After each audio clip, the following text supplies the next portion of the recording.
If this marriage was really about love, then here's the uncomfortable question no one seems to want to ask out loud. Why did the exit paperwork come first? That's not a rhetorical flourish. It's the contradiction sitting at the center of everything we're about to unpack. Because over the past few days, something subtle but deeply unsettling happened on live television. Not a meltdown, not a shouting match, no leaked document slapped on a desk. Just a few carefully chosen words from someone who is usually far more careful than this. Words that slipped through, words that weren't walked back, words that landed and stayed there. Before we continue, please hit the like button, subscribe to the channel, and turn on the notification bell for updates. And once you notice them, you can't unnotice them. This story isn't about gossip. It's not even really about divorce, at least not in the way celebrity divorces usually work. It's about preparation, control, leverage, about what happens when one person enters a marriage emotionally and the other enters it structurally. Take a breath with me for a second, because if you're expecting fireworks right away, that's not what this is. This is quieter, colder, more procedural, and that's exactly why it matters. What triggered all of this wasn't a court filing or a public separation announcement.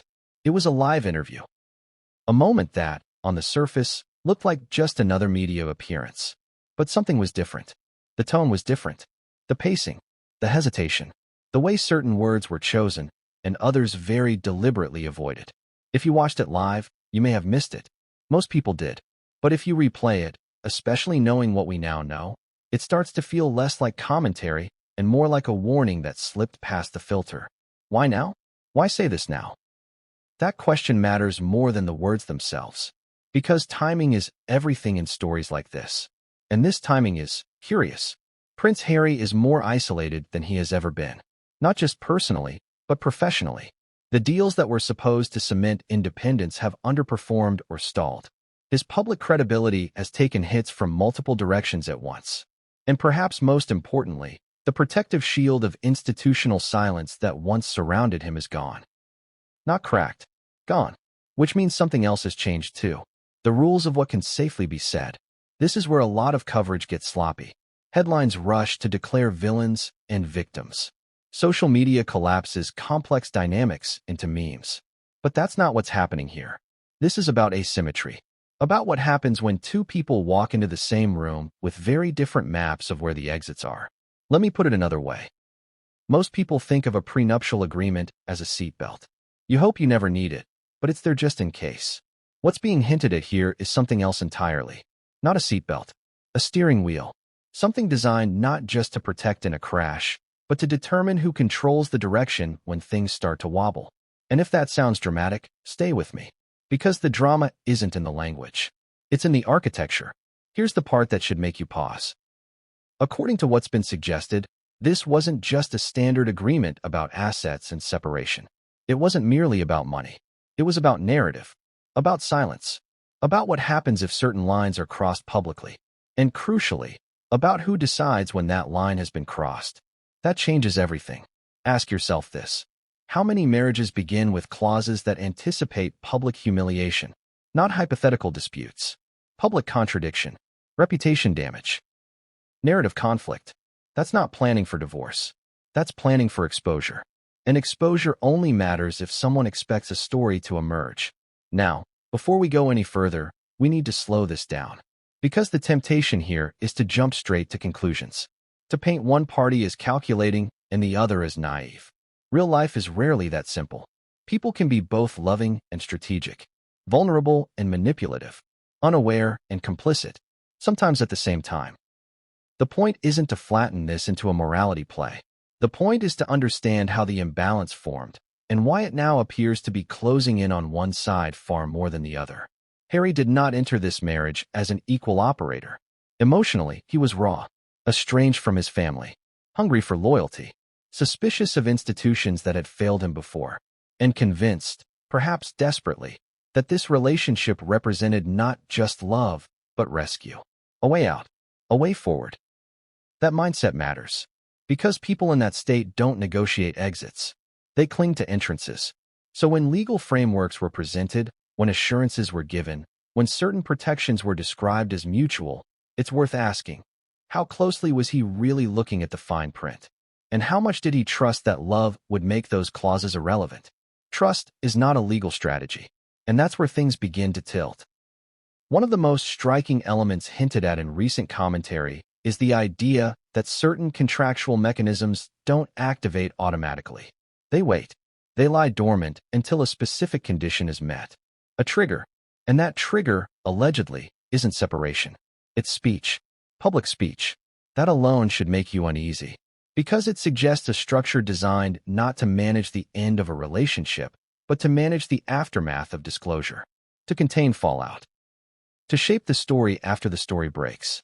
Why would that be necessary unless there was always an expectation that competing narratives would eventually emerge? This is where the contradiction sharpens.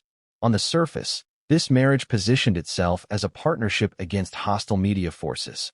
United, transparent, truth-telling. But beneath that surface, there appears to have been an internal recognition that truth itself could become contested. Dangerous. Costly. That's not romantic. That's defensive. And defensive structures don't get built overnight.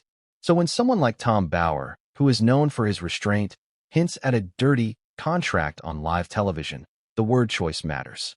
He didn't say unfair. He didn't say aggressive. He didn't say complex. Dirty implies something else. Something that operates in the shadows. Something that doesn't look good under direct light.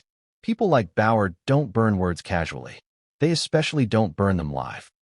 Which raises another uncomfortable question. Who was he really talking to? Because the audience wasn't the tabloids.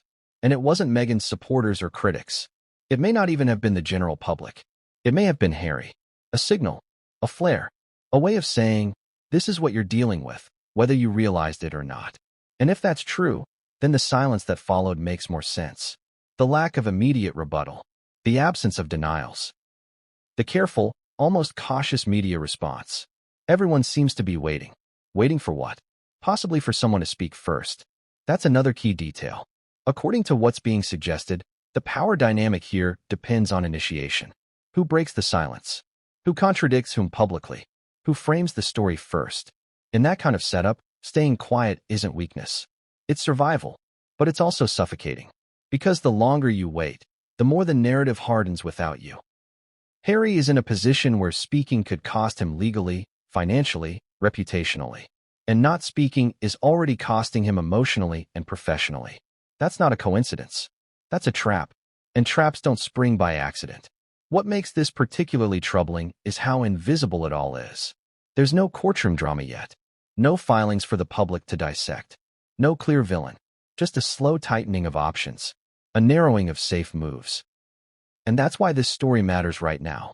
Not because a divorce might happen, but because the consequences of preparation are already unfolding. You can see it in the way Harry appears increasingly tentative, in the way his public voice has softened, then faded, in the way projects stall and allies drift away, in the way even sympathetic coverage struggles to find footing. He looks like someone who knows that every word could be used against him, because it can be. And that's a terrifying place to live. Now here's where we need to be careful again. None of this proves malicious intent. Legal preparation doesn't automatically mean manipulation. Some people are simply more cautious, more experienced, more aware of how ugly things can get when power, money, and media collide. But intent doesn't erase impact. If one partner enters a marriage with a fully mapped exit strategy, and the other enters with emotional blinders on, the outcome is baked in long before anyone says divorce. That's the real expose here. Not a document, not a clause, but a mismatch of awareness.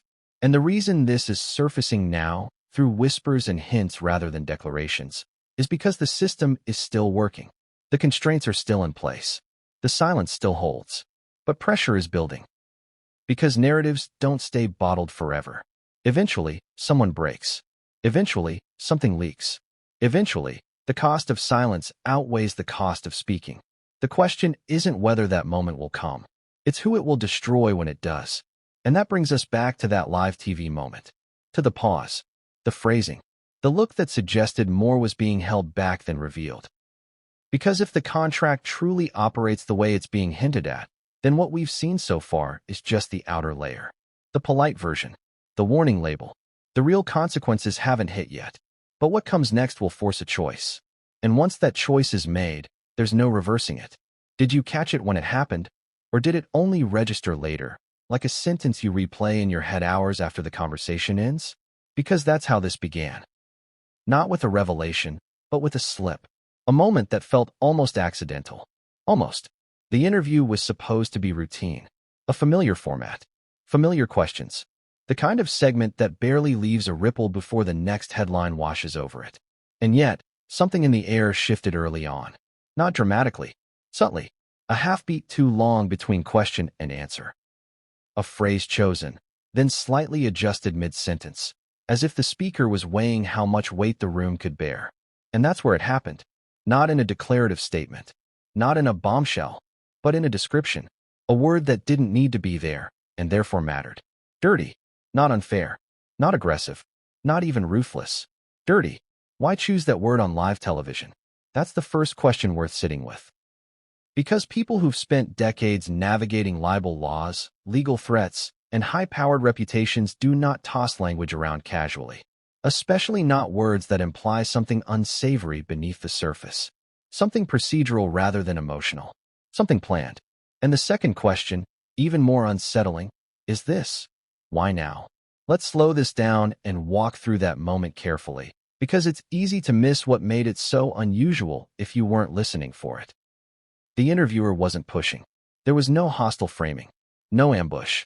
The setup was neutral, almost polite. A general prompt about recent developments, public perception, the state of things. The kind of question that invites a measured, non-committal response. And that's exactly what most people would have given. Instead, there was a pause. Not a long one. Just long enough to suggest calculation. The kind of pause that happens when someone is choosing between three versions of the truth. The safe one, the accurate one, and the one they'll regret saying out loud. Then came the phrasing. Carefully paced. Calm. Almost understated. A reference to a contract. Not framed as speculation. Not dressed up as rumor. Just stated. As if it were already known. As if the real issue wasn't whether it existed, but what kind of contract it was. Dirty. That word did something strange in the room. You could feel it. The interviewer didn't jump on it. Didn't ask for clarification. Almost as if they instinctively knew not to. Almost as if pressing further would cross an invisible line. And that, in itself, is revealing. Because when experienced interviewers don't follow up, it's usually not because they're uninterested. It's because they sense danger. Legal danger. Reputational danger. Or the kind of danger that comes from pulling too hard on a thread that someone else has very deliberately left loose. What's fascinating is what didn't happen afterward. No immediate correction. No walk back. No spokesperson rushing out with a misinterpreted comment statement. No frantic effort to reframe the conversation. Silence. And silence, in situations like this, is rarely accidental. Think about how quickly narratives usually get managed in high-profile situations. How fast teams move to contain damage, clarify intent, redirect focus. The machinery is well-oiled. Almost reflexive. But here, nothing. Which suggests one of two things. Either the comment was too vague to challenge safely, or it was too accurate. Now, this is where we need to resist the urge to fill in gaps with imagination. We're not dealing in documents yet. We're dealing in signals. And signals only matter if you understand who's sending them and who they're meant for. Because that comment wasn't aimed at casual viewers. It wasn't even aimed at critics or supporters. It was aimed sideways, past the camera, toward people who already know what it meant. And that narrows the audience considerably. So let's talk about the man who said it, without turning this into a biography lesson. This isn't someone known for reckless commentary. Quite the opposite. His reputation is built on patience, on sourcing, on saying less than he knows, and letting the weight of what remains unsaid do the work. When he wants to make an accusation, he does it on paper, with footnotes, not in passing on live TV, which makes this moment anomalous. People like this don't break pattern unless the pattern itself has shifted, unless the legal ground has moved, unless something that was once dangerous to say has become sayable. That's the part most coverage has ignored. The question isn't what was said. The question is what changed to make it possible. One theory is that this was a calculated risk, a controlled leak disguised as commentary, a way of placing an idea into the public record without fully owning it. If challenged, it can be framed as opinion. Interpretation. A throwaway line. But for those who understand the subtext, it lands very differently. Because dirty doesn't refer to emotional betrayal. It refers to mechanism, to clauses that don't look good when scrutinized, to structures that operate asymmetrically, to agreements that are technically legal but ethically uncomfortable. That's why the word sticks. Now let's connect this to timing again, because it keeps circling back. Harry's position, right now, is uniquely precarious. He's not insulated by royal protocol anymore. He's not protected by the mystique of silence. He's exposed in a way he never has been before. Financially, professionally, psychologically, that exposure changes the stakes of everything. If there is, in fact, a contractual framework designed to manage narrative conflict, then this is precisely the moment it would start to matter. Precisely the moment its existence would become relevant. And precisely the moment someone might decide it's time to hint at it publicly, not to blow it open, but to acknowledge its shadow. Because once a concept enters the public conversation, even obliquely, it changes the balance. It creates awareness. It makes total denial harder later. That's how slow burn exposés work. Not with explosions, but with pressure. Here's something else that didn't get enough attention. The comment wasn't framed as new information. It was framed as if it had always been there. That subtle distinction matters. He didn't say, there are allegations of, or some believe that. He spoke as though the existence of such a contract was already established, and the only question worth asking was about its nature. Dirty. As if the audience had simply failed to look closely enough. Which raises another uncomfortable possibility. What if this wasn't a revelation at all? What if it was a reminder? Because when you look back, there have been hints before. Vague references to legal complexities. To advisors being unusually involved early on.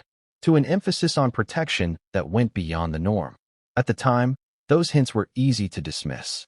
After all, this was a high-profile marriage. Of course lawyers were involved. Of course things were complicated. But complexity is not the same as contingency planning. And contingency planning, when it's heavily one-sided, leaves fingerprints. The problem is that those fingerprints don't show up in headlines. They show up in behavior. In who speaks and who doesn't. In who seems constrained and who seems confident. In who takes risks and who avoids them. Watch the footage again with that in mind. Notice who appears relaxed. Who appears careful. Who chooses words like they're stepping around landmines. That's not how someone behaves when they feel legally secure. It's how someone behaves when they know something is waiting in the wings. Something that activates if they misstep. And here's where the contradiction deepens. Publicly, Harry has positioned himself as someone unafraid of telling his truth. As someone who broke silence deliberately. Who challenged institutions and narratives head-on. That persona doesn't align with the hesitation we're seeing now. So what changed? Either his appetite for confrontation evaporated, or the cost of speaking increased dramatically. If it's the latter, then the comment on live TV wasn't just commentary. It was context, a missing piece being quietly slid into place. And that brings us back to audience positioning. Because you're not being asked to take sides here. You're being asked to observe structure. To notice power dynamics that don't announce themselves loudly. To understand that the most effective control mechanisms are often the least visible. This isn't about demonizing preparation. Plenty of people prepare for worst-case scenarios. That alone doesn't make something dirty. What makes it troubling is imbalance. When one party understands the terrain and the other doesn't, preparation becomes leverage. And leverage, once embedded in a legal framework, doesn't need to be used loudly. It just needs to exist. That's how silence is enforced. Which may explain why that live TV moment felt less like an exposé and more like a warning shot. Not aimed at the public, but across the bow of someone who may already be feeling the pressure of that leverage. Think about it. If you were living under the weight of an agreement that penalizes public contradiction, how would you respond to a comment like that airing live? Would you rush to deny it? Or would you go very, very quiet? Silence, in that context, isn't weakness. It's calculation. It's someone checking the boundaries of what they're allowed to say without triggering consequences. And that's where this story becomes less about marriage and more about containment. Because containment strategies don't just limit what you can do. They shape how you think. They make you second guess.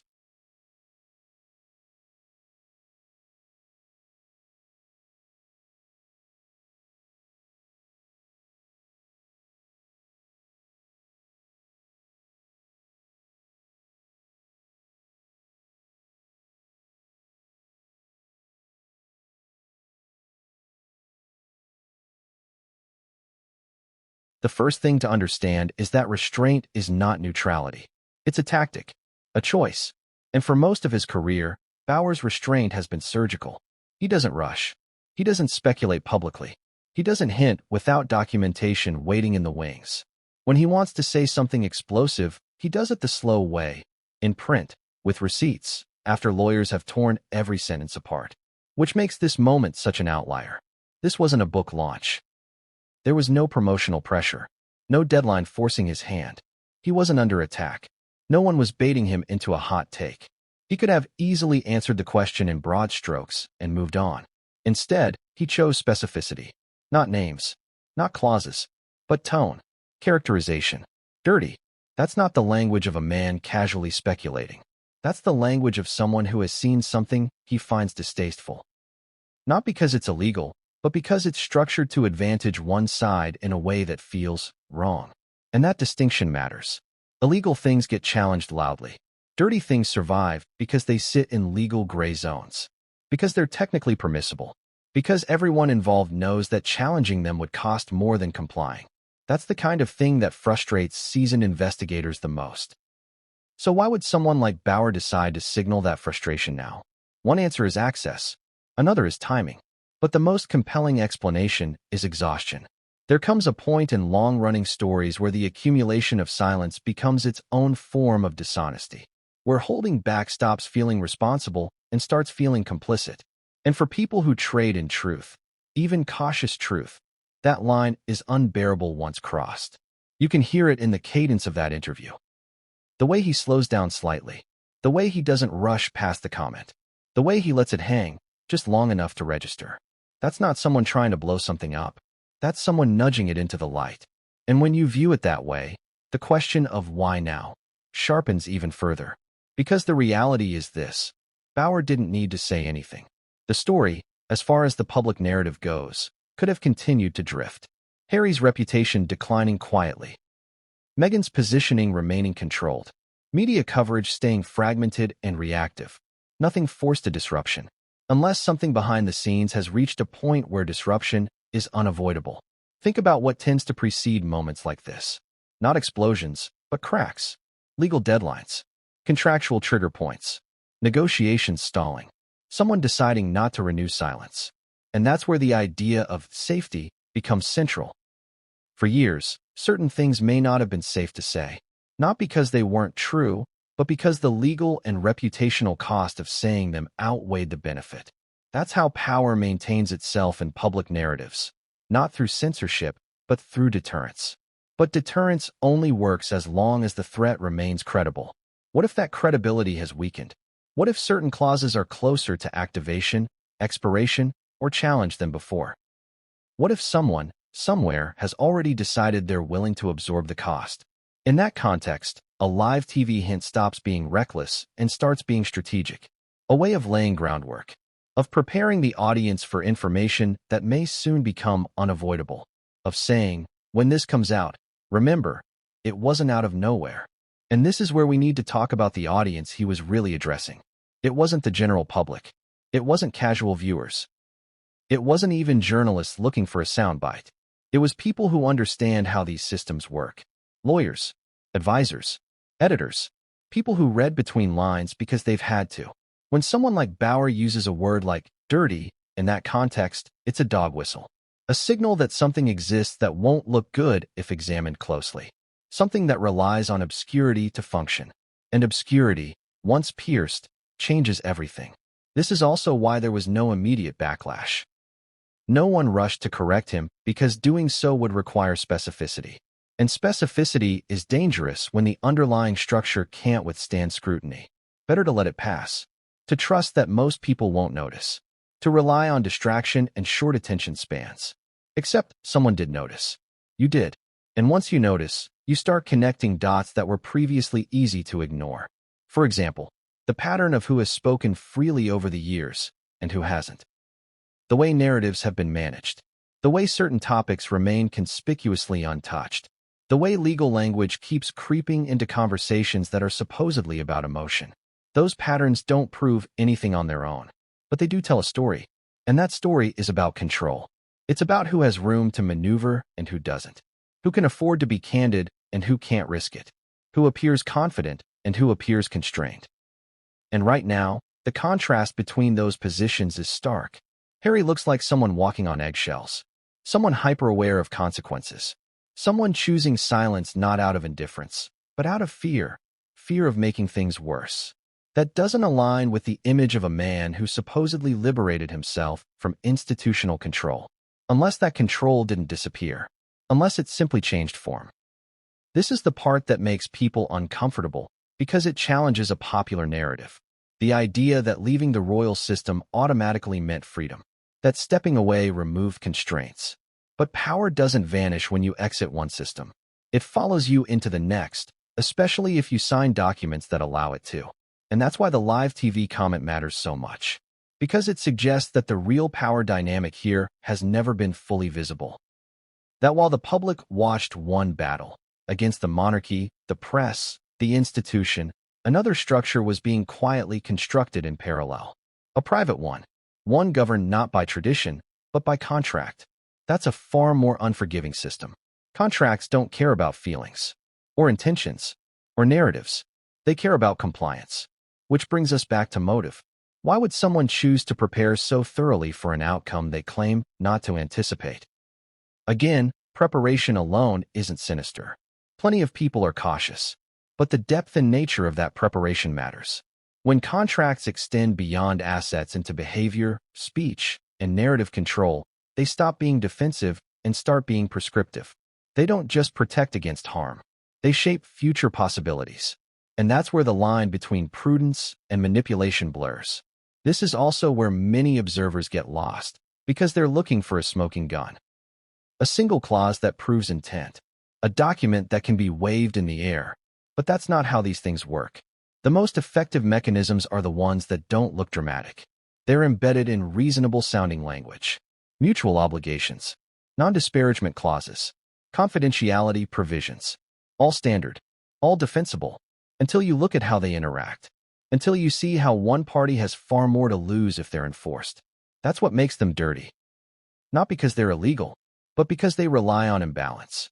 An imbalance is hardest to see when you're emotionally invested. Harry's emotional state at the time of marriage is not speculation. It's documented. Estrangement, trauma, a sense of urgency, a desire to escape a life that felt suffocating. People in that position don't negotiate from strength. They negotiate from need. Which makes them vulnerable to assurances like, this is just standard, or this protects both of us, or we'll never need this. Those phrases are comforting, and often sincere, but sincerity doesn't change outcomes. If one party understands how these documents can be used, and the other doesn't, sincerity becomes irrelevant. And this is where the live TV moment starts to feel less like commentary and more like a red flag finally being raised. Not to accuse, not to convict, but to warn. Because once these structures are in place, undoing them is brutally difficult. Challenging them requires money, stamina, and a willingness to endure public fallout. And Harry, at this stage, appears to have less of all three, which makes silence the safest option. Until it isn't. Because silence has its own cost. It erodes credibility. It allows other narratives to solidify. It turns absence into implication. And that tension, between the cost of speaking and the cost of not speaking, is where people break. If Bauer sensed that breaking point approaching, that would explain everything. The timing, the wording, the restraint mixed with provocation. A way of saying, this isn't just messy. It's structured. And when it comes apart, it won't be pretty. The next question we need to face is the most difficult one yet. If this contract is as controlling as suggested, if it governs not just separation but speech, then how did Harry agree to it? Was he advised? Was he warned? Did he understand what he was signing? Or did he trust that love would make enforcement unnecessary? Because that distinction changes how we interpret everything that followed. And answering it requires going back, not to the end of the marriage, but to its beginning. To the moment when trust outweighed caution. To the moment when the exit was mapped, even as the entrance was celebrated. And that's where the story gets even more complicated. So let's go back to the document itself. Not the rumors, not the headlines, not the moral arguments, but the idea of the document. Because this is where most people get misled. When they hear divorce contract, they picture a prenuptial agreement in the most familiar sense. Assets listed, percentages assigned, a clean, if uncomfortable, line drawn between before and after. Something cold, but straightforward. That mental image is wrong. What's being hinted at here is not a document designed for separation. It's a document designed for containment. And there's a profound difference between the two. A standard prenup answers one question. What happens if we split? This kind of contract answers a very different one. What happens if the story splits? That's not semantics. That's architecture. Let's slow down and unpack that carefully, because the danger of misunderstanding this point can't be overstated. In high-profile marriages, especially ones involving public figures, it's not unusual for agreements to include confidentiality clauses, non-disparagement language, mutual obligations to keep certain matters private. On paper, it all looks reasonable, even responsible, but context is everything. Those clauses are only neutral when both parties carry roughly equal narrative power. When both have similar access to platforms, credibility, institutional backing, and financial insulation. When they don't, the same clause becomes a lever. And levers don't announce themselves when you sign. They announce themselves when you try to move. One of the most unsettling aspects of what's being suggested is the idea of conditional activation. Clauses that don't apply all the time. Clauses that wait. Clauses that only come into force when specific behaviors occur. That's not about divorce. That's about deterrence. Imagine signing a document that doesn't punish you for leaving, but punishes you for explaining why. Imagine knowing that the act of telling your side of the story could trigger financial penalties, reputational consequences, or legal action that you are structurally unequipped to fight. That knowledge changes how you live. It changes what interviews you accept, what memoirs you write, what jokes you make, what truths you decide to swallow. And most importantly, it changes what you don't say. Now, before anyone jumps to conclusions, let's be clear about something. Nothing about this requires villainy. You don't need a mastermind for this to exist. You just need asymmetry. One person who understands how narratives collapse. One person who has seen how reputations are destroyed. One person who has lived in industries where silence agreements are the norm and speech is always transactional. And another person who hasn't. That's enough. What makes this particularly chilling is how ordinary it can all appear at the outset. Lawyers explain it as protection. Advisors frame it as mutual safety. The language is soothing, reassuring. This protects both of you. This is standard. We'll never need to enforce this. And maybe, at the time, everyone believes that. But belief doesn't dismantle structure. Once a clause exists, it doesn't care whether you meant to use it. It only cares whether the conditions are met. This is where the idea of dirty starts to make more sense. Because the issue isn't that the contract exists. It's that it anticipates conflict at the level of narrative warfare. Think about that for a moment. Most people don't plan for reputational battles inside their marriages. They don't imagine scenarios where one partner needs legal protection from the other's words. That's not how love stories usually begin, unless someone expects a reckoning. Unless someone knows that if things go wrong, they won't just go wrong privately. Unless someone has already mapped the battlefield. That's the implication sitting just beneath the surface of that single word on live television. Dirty, not because it's illegal, but because it suggests foresight that feels uncomfortably specific. And here's where the timeline matters again. This contract, whatever its exact contents, would have been drafted before the wedding, before the fairy tale optics, before the speeches about unity and shared values, before the public battle lines were drawn, which means the expectation of conflict predates the conflict itself. That doesn't mean it was inevitable, but it does mean it was anticipated. And anticipation is power. Now let's talk about what this kind of document does psychologically, because that part rarely gets discussed. When you know that speaking freely could cost you, not emotionally, but contractually, you internalize restraint. You start editing yourself before anyone else does. You learn to couch truths in ambiguity, to imply rather than state, to hint rather than accuse. Over time, that self-censorship becomes habit. And habits don't look like coercion from the outside. They look like personality changes, like someone losing confidence, like someone choosing peace. But inside, it feels very different. It feels like walking through your own life with a hand over your mouth. That's the position Harry appears to be inching toward now. And it didn't begin with public fallout. It began with ink on paper. Another critical detail that's being overlooked is enforcement. These contracts don't need to be enforced publicly to be effective. They only need to be enforceable. The mere possibility of activation is enough to keep most people in line. And if enforcement is tied to public contradiction, not separation, not infidelity, not asset disputes, but speech, then the chilling effect is immediate and total. Because speech is unpredictable, emotional, human. People say things in interviews they don't plan to. They respond to accusations. They correct narratives. Or at least, they would, if they could afford to. This is why silence becomes the safest strategy. Not because there's nothing to say, but because saying it carries unknown consequences. And those consequences are rarely symmetrical. One party may have the financial resources, legal backing, and reputational insulation to weather a fight.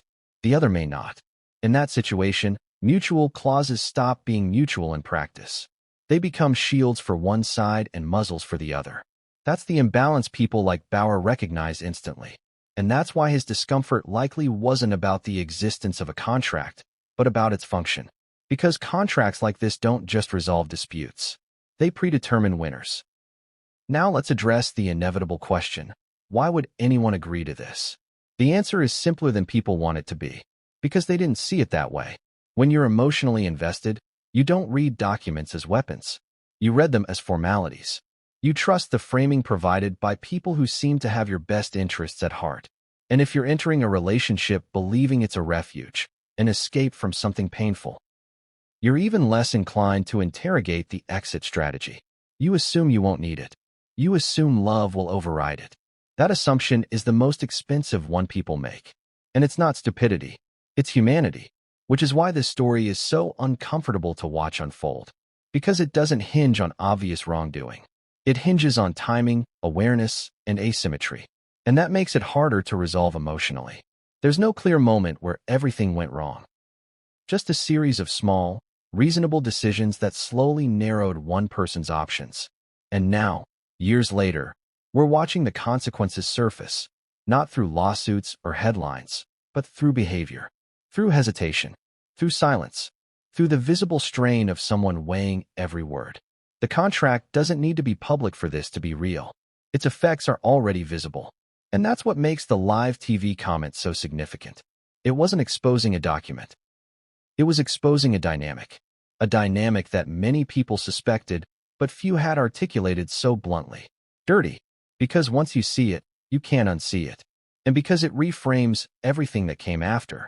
Harry's memoirs, his interviews, his silences, his visible discomfort when certain topics arise. It all starts to look less like indecision and more like constraint. Less like confusion and more like calculation. Which leads us to the most painful question of all. At what point did Harry realize what he'd signed? Was it gradual? A slow dawning as advisors began to phrase things carefully, as legal warnings surfaced quietly, as consequences were outlined in hypotheticals rather than ultimatums? Or was there a moment, a single conversation, a line in an email, a reminder that certain actions would have implications? Those moments don't make headlines, but they change lives. And once you've crossed that threshold, once you understand that your voice is no longer fully your own, there's no going back to innocence. Only strategy, only damage control, only silence. That's where this appears to be heading. Not toward a dramatic split, but toward a quiet reckoning with a structure that was always there, waiting. And the reason we're only hearing whispers about it now is because whispers are all that's safe. For now. But systems like this don't collapse quietly. They strain. They creak. They force choices. And the closer they get to being challenged, the louder the signals become. Which brings us to the next, unavoidable question. If this contract is real, and if it operates the way it appears to, then the story isn't about whether Harry was betrayed. It's about whether he ever had a choice. And that question takes us back to the very beginning, to the moment he signed. Was he warned, or was he reassured? That's the question that sits uncomfortably at the center of everything that follows. Because once you accept that the document wasn't just about assets, once you accept that it shaped. In fast-moving situations, resistance gets labeled as negativity, as lack of faith, as fear. And when you're already trying to prove, to yourself and to others, that you're capable of choosing happiness on your own terms, that pressure matters. So if advisors raised concerns, how were they received? Were they dismissed as old guard pessimism? As institutional paranoia? As people who didn't understand the relationship? It wouldn't be the first time someone in love interpreted caution as opposition. And it wouldn't be the first time that distinction proved costly. Another layer here is experience. Meghan entered the relationship with a background in industries where contracts are standard, where silence clauses are common, where narrative control is part of the job, where reputation is currency and legal frameworks are not optional. Harry didn't. Royal life has its own form of silence, but it's cultural, not contractual. It's enforced through expectation, not penalties. Through tradition, not litigation. That difference is crucial. When you leave one system of control and enter another, you don't always recognize the new one as such, especially if it's presented as freedom from the old. This is how people trade visible constraints for invisible ones. And invisible constraints are far more effective. Because you don't rebel against what you don't fully see. If Harry had been told, explicitly, that certain actions could trigger financial consequences, would that have changed his behavior? Possibly. But if those triggers were framed abstractly, as unlikely, hypothetical, purely precautionary, then the threat remains latent. Latent threats are the most powerful kind. They don't force compliance through fear. They shape it through uncertainty. And uncertainty is corrosive. Think about how that plays out over time. You're living your life. You're navigating public scrutiny. You're dealing with criticism. You're tempted, occasionally, to correct the record, to clarify, to defend yourself. But somewhere in the back of your mind, there's a calculation, a whisper, a question. What happens if I say this? And because the consequences aren't fully spelled out, because they don't need to be, you err on the side of caution. That's how voice disappears. Not through gag orders, but through self-regulation. This is why the question of understanding matters so much. Not because ignorance absolves responsibility, but because it explains behavior. Harry's increasingly careful public posture makes sense if he understands the stakes now, even if he didn't fully grasp them then. And that understanding likely didn't arrive all at once. It probably arrived in fragments. A conversation with a lawyer who chose words carefully. A warning couched as advice. A reminder of obligations framed as just something to keep in mind. Those moments don't feel dramatic at the time. They feel procedural, but they accumulate. And at some point, the pattern becomes clear. You realize that the freedom you thought you gained came with conditions, that the independence you celebrated has limits, that the story you want to tell isn't fully yours to tell anymore. That realization doesn't produce outrage. It produces resignation. Because by the time you see the trap clearly, you're already inside it. This is where the narrative of Harry ruined his own life collapses into something more complex. Because self-destruction implies agency, choice, recklessness. What we're looking at instead is constraint layered on vulnerability. That doesn't make him blameless, but it does make the situation less simple than the headlines suggest. And it also reframes the question of responsibility. Because if one person enters a marriage with a sophisticated understanding of legal leverage, and the other enters it with emotional urgency and institutional mistrust, the imbalance is set before a single argument occurs. Everything that follows flows from that. The public battles, the memoirs, the silences, the hesitation to speak now. It's all downstream of that initial asymmetry. And that's why the live TV comment landed the way it did. Because it wasn't just about a contract. It was about a mismatch of awareness. About someone who knew exactly what they were building, and someone who thought they were just building a life. Those two things can look identical at first. They only diverge later. And by then, the cost of divergence is high. So when we ask whether Harry understood what he was signing, the honest answer is probably, not fully. Not in the way that matters. He likely understood the words, the categories, the broad intent. What he didn't understand was how those words would feel years later, how they would shape his behavior, how they would narrow his options. No one understands that at the signing table. That understanding comes when the clauses stop being hypothetical and start being relevant. And relevance changes everything.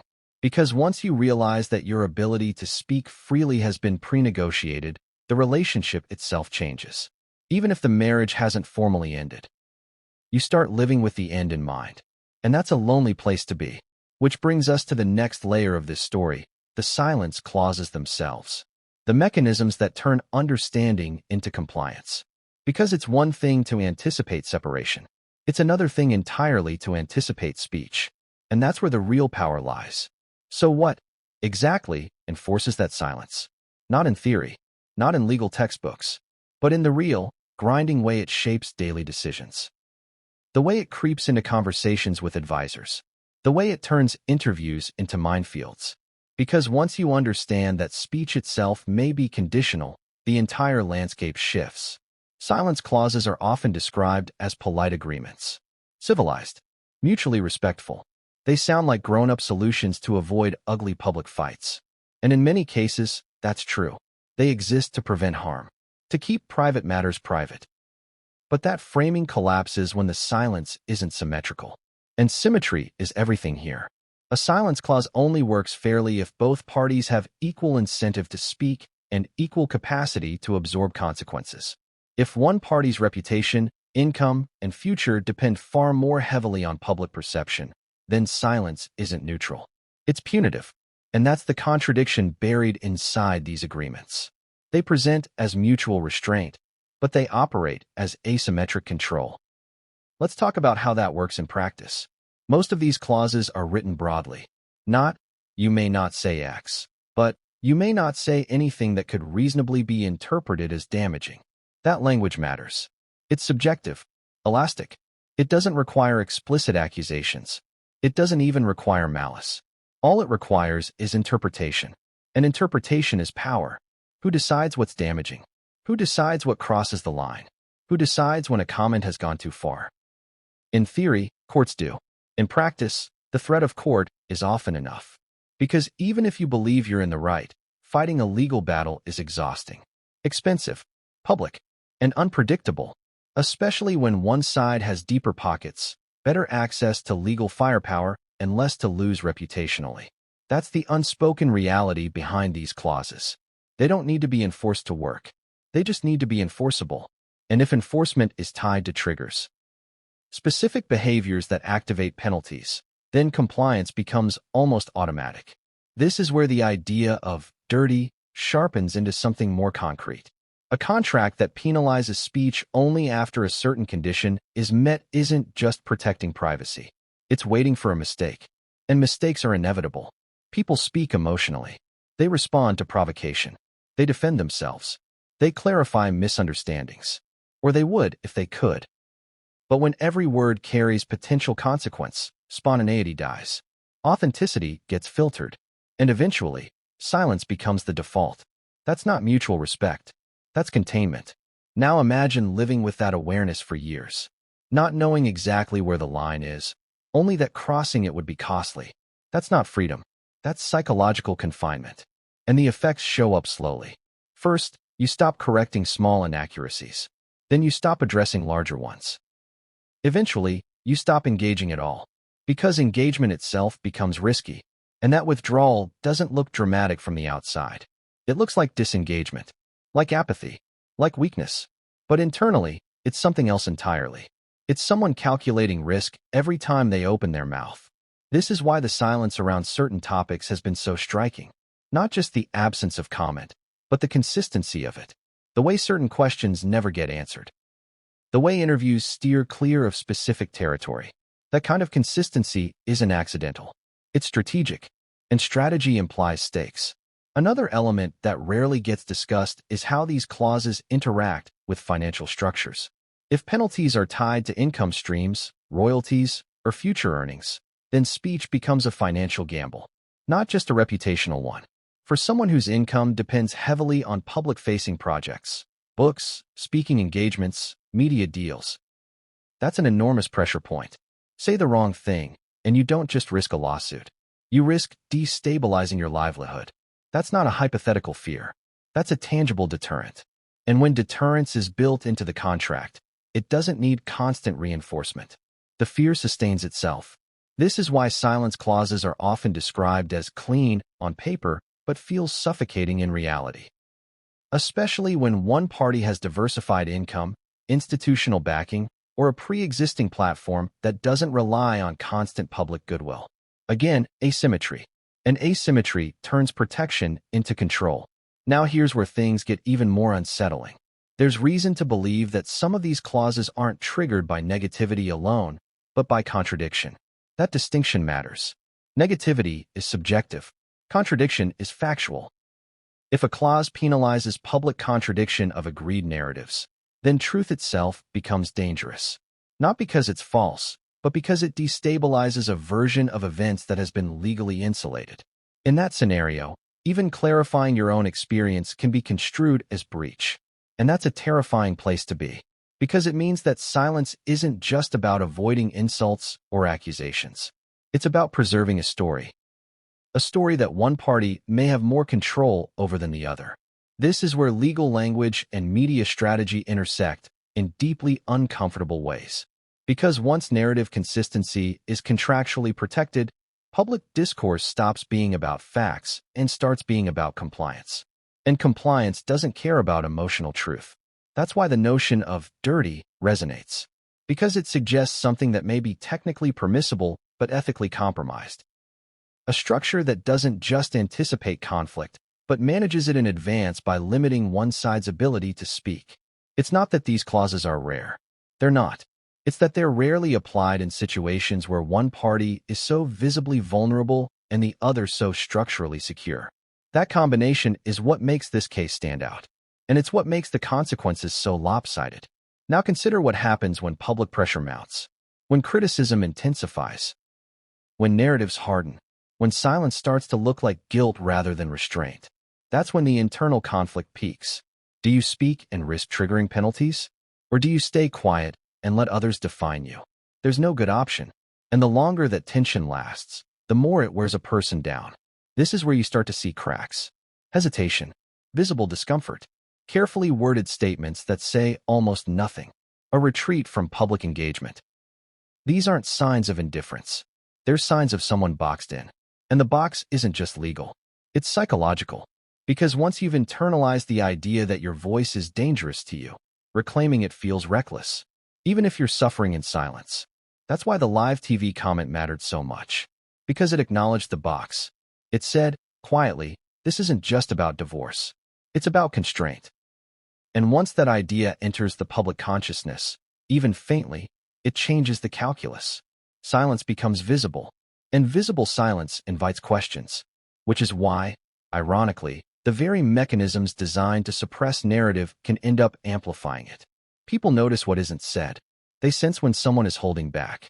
They start to ask why. And that curiosity is hard to contain, especially when it's fed by offhand comments, carefully chosen words, and moments of restraint that feel heavy. This is the paradox of control. The tighter it gets, the more attention it draws. And that brings us to another crucial point. These clauses don't just affect the person bound by them. They affect everyone around them. Advisors, friends, colleagues. Because once someone knows they're constrained, they start managing others' speech too. Asking people to be careful, to avoid certain topics, to choose words wisely. The circle of silence expands. And with it, isolation deepens. This is why people in these situations often appear increasingly alone. Not because they've lost relationships, but because those relationships have become filtered, conditional, guarded. Every conversation becomes a potential liability. And that's exhausting. It drains energy. It erodes confidence. It makes even supportive environments feel risky. So when we see Harry retreating, pulling back, appearing diminished, it's worth asking whether we're watching someone who made bad choices, or someone living under the weight of a structure designed to limit his options. Those two interpretations lead to very different conclusions, and they also lead to very different moral judgments. The silence clauses are the hinge. They're the mechanism that turns private agreements into public consequences. And they're the reason why the story hasn't exploded yet. Because explosions require someone to speak. And right now, speaking may be the one thing he can't afford to do. But pressure doesn't disappear just because it's contained. It builds. It finds cracks. It leaks. And when it does, the fallout is rarely controlled. Which brings us to the next question, one that complicates this narrative even further. If silence is enforced so effectively, then why are we hearing anything at all? Why would someone like Bauer choose to hint at this now? And more importantly, what does that suggest about the stability of the system itself? Because people don't start signaling unless they sense that something is shifting. And whatever is shifting next may force a reckoning that no clause can fully contain. So if the silence is real, if it's structured, enforceable, and already shaping behavior, then we have to confront the next uncomfortable layer. Because silence doesn't just appear out of nowhere. It's taught, conditioned, reinforced, and it usually starts long before anyone realizes they're being managed. Here's the contradiction that makes this so difficult to talk about. The same behaviors that look like control from the outside can feel like protection on the inside, especially early on, especially when fear is involved. And fear was very much in the room when this relationship began. Meghan didn't arrive in Harry's life as a passive figure swept along by royal machinery. She arrived with agency, with experience, with a clear understanding of how narratives work, how they're built, sold, defended, and, when necessary, buried. That doesn't make her predatory. It makes her prepared. But preparation becomes something else entirely when it's paired with asymmetry. And this is where we have to slow down again, because the temptation is to flatten this into motive. To ask, was this defensive or was it calculated? The honest answer may be both.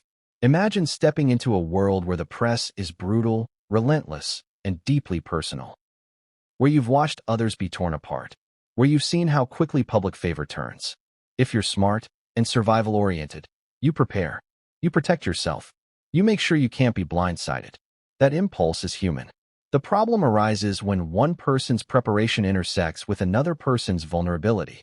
Because Harry wasn't entering this marriage from a place of strategic calm. He was entering it in a state of emotional urgency. Desperate, in many ways, to believe that this relationship would finally give him control over a narrative that had haunted him since childhood. That imbalance matters more than intent. Because even if Meghan's legal strategy was defensive, even if it was framed as mutual protection, the effect is the same if only one party truly understands how it works. This is how power hides, not in villainous acts, but in competence gaps. In one person knowing exactly what certain clauses mean in practice, and the other trusting that love makes enforcement unthinkable. That trust is the vulnerability. And here's where things get especially uncomfortable, because it forces us to rethink the public framing of Meghan as reactive rather than proactive. Much of the narrative around her has focused on response, to press hostility, to royal coldness, to perceived injustice. But contracts don't respond. They anticipate. They don't protect after the fact. They shape what's possible before anything happens. And when you look at the scope of what's being hinted at, speech restrictions, narrative consistency, conditional penalties, it starts to look less like a reaction to future divorce and more like insurance against conflict that someone believed was likely enough to plan for in detail. Again, that doesn't require malice. It requires foresight. And foresight, when unevenly distributed, creates dominance. This is why the question of who ruined whose life is so misleading. It assumes chaos, bad decisions, emotional implosion. What we're seeing instead is something far colder. A system working exactly as designed. The emotional toll on Harry isn't an accident. It's a byproduct. Because if the goal of such a structure is to prevent narrative damage, then emotional discomfort on one side is an acceptable cost. Even an expected one. That's not cruelty. That's prioritization. And prioritization is where ethics get murky. Let's talk about the public image management, because it ties directly into this. From the beginning, Meghan's public positioning has been consistent, carefully calibrated. When she speaks, it's deliberate. When she doesn't, it's strategic. Her silences are clean. Her statements controlled. Harry's, by contrast, have been erratic, emotional, raw, at times contradictory. That difference isn't just personality. It's posture. One person appears fluent in the language of media containment. The other appears reactive, often blindsided by the consequences of his own candor. That alone should tell us something. If you believe speech is power, you don't give it away casually. You protect it. You channel it. You make sure it can't be used against you. And if you believe speech is dangerous, because it has been, historically, you guard against it legally. Again, none of this requires a master plan. It requires pattern recognition. And Meghan, whether people like